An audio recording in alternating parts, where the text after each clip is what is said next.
Abalangira n'Abambejja bassebo ne bassebo bazzukulu ba Ssekabaka mmwe mwenna aboogya Obulangira emikwano gyaffe bakoddomi n'abaatwagaliza ng'eggwanga ery'Abaganda. Nsonyiwa okwogera ennyo ku Baganda naye nga nze kye mmanyi obulungi ky'Abaganda. Ebirala byonna byonna bijja buzzi. Okusookera ddala neebaza Ssaabasajja Kabaka wa Buganda okulinnya mu buufu bwa bajjajjaabe n'atuuka ensazi era n'agenda n'alaba nga ataasa ekizinga ekyo kibadde kyolekeddwa okutundibwa nga kitundibwa Mayiga. Ayi Ssaabasajja weebale butalutumira mwana, yogayoga nnyo, yogayoga kuliko olugendo olwo. Njagala okutegeeza Obuganda nti ekizinga ekyo nsazi, kizinga kikulu nnyo olw'okuba nti abantu bangi baagala okusaanyaawo ebya Buganda. Sigenda kukinnyonnyola kukituuka buziba naye nga ekizinga nsazi. Ayi Beene weebale nnyo kutaasa kizinga ekyo kubanga bano bo tebakyalina kye balekerawo Baganda balijja oba bazzukulu baffe kye balisanga oba abaana baffe balyenyumirizanga mu ki era tebafa ku butonde bwansi. Ekirala kye njagala okutegeeza Abaganda, njagala okwebaza ennyo ne ssekwebaza Abaganda abasigaddewo abatono abalwanirira okutaasa ebifo by'ennono bino oba okutaasa ebizinga. Ebizinga mu nnyanja tekyetaaga kuba kya muntu omu kubanga ennyanja eyo Nalubaale egasa ffenna ng'abantu. Egasa Abaganda kubanga bagyenyumirizaamu naye ennyanja Nalubaale ya mugaso nnyo eri ffenna ng'eggwanga. Naye omuntu n'ava eri n'atunda ekizinga, omuntu n'ava eri musajja munnamawanga n'ayiwa ettaka mu nnyanja asobole okuzimba.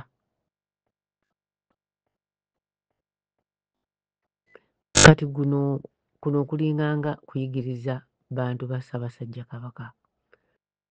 Abantu baffe mu Buganda tusaba kubategeeza nti emiti gya kalitunsi gisibukamu obulwadde n'obulabe eri omubiri gw'omuntu era tegikkirizibwa mu mawanga amagunjufu, tebagisimba mu bitundu bibeeramu bantu oba wadde bibeeramu ebisolo. Bagisimba eyo gye bateetaaga kukozesa. Emiti gino abagyetaaga bagyetaaga naye baasooka ne bagireeta ne bagenda nga bagigabanya mu nsi z'abaddugavu. Ensi zaffe tezaalimu kkansa naye kalitunsi nsibuko ya ndwadde ya kkansa lukimiya era nsibuko ya kkansa atera okutawaanya abasajja n'abaana abato. Ekirala kye njagala obbagamba ku kalitunsi waalu nnyo era wa bulabe gye tuli.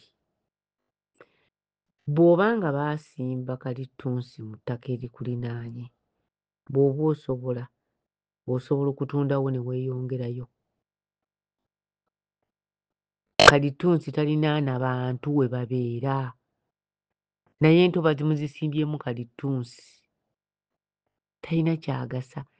Abazungu n'ensi ezaakola tezikyakozesa kalitunsi nga miti gya ssimu.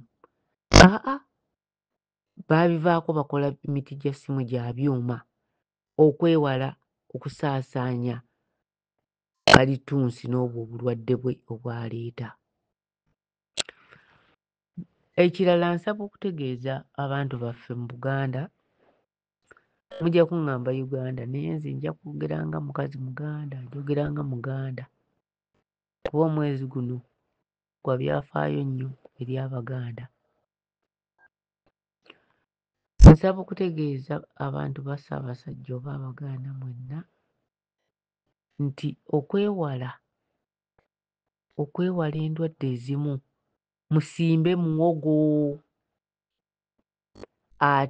ate mulye nnyo muwogo. Bw'oba otuuse w'otuuse n'olya ekintu nga tokyetegerezza oba n'osangibwa ng'oweereddwa obutwa obutattirawo, sooka oyenge ebikoola bya muwogo obinywe. Muwogo alina omugaso mungi nnyo n'okulongoosa omubiri gw'omuntu, kye bayita detoxing, muwogo akikola. Muwogo mumusimbe mu bibanja byammwe okwewala omukka ogussibwa, omutindo gwagwo gugudde olw'ebibira okubitema, ebibira babitemye, kaakati emiti tegikyaliwo. Era weewuunya omuntu bw'atema rainforest. Rainforest bibira bizimbibwa Katonda, Katonda ye yabisimbanga. Abazungu ebibira bino ebimu baabyongeramu emiti egy'ebika byabwe nga mahogany n'emirala, naye gye emiti tegyali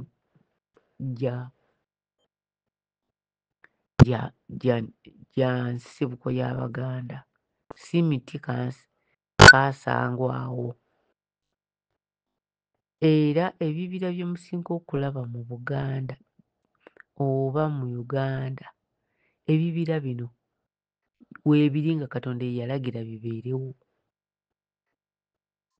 Naye okusanjaga emiti egibaweera obulamu n'empewo ennungi n'obulamu obulungi ne mugikakkanako ne mugitema, musaanye mukikome. Mpozzi ekirala era ekiyinza okuyamba ku muntu yenna nga yeesanze mu mbeera embi